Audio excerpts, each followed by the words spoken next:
Assalamualaikum warahmatullahi wabarakatuh.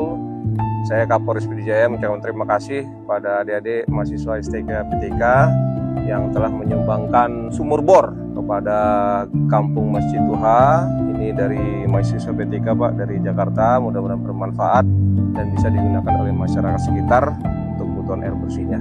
Ya, sekali lagi kami ucapkan terima kasih.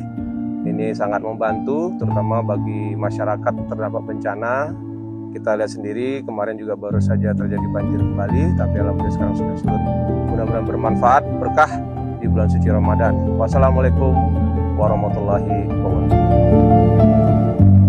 Saya Dedi Musnedi, Kecil Kampung Masjid Duha, Kecamatan Merdu, Kabupaten Pidijaya, menyampaikan terima kasih sebesar-besarnya kepada Kapolri, Kapolda Aceh, mahasiswa PTIK, dan juga jajaran Polres Pidijaya yang telah menyumbang sumur bor kepada masyarakat di lingkungan rumah Kampung Masjid Duha. Semoga sumur bor ini bermanfaat bagi seluruh masyarakat yang terdampak banjir hidrometeorologi yang terjadi kemarin. Terima kasih banyak.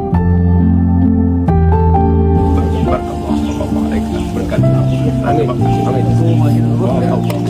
Pak, ya, terima kasih.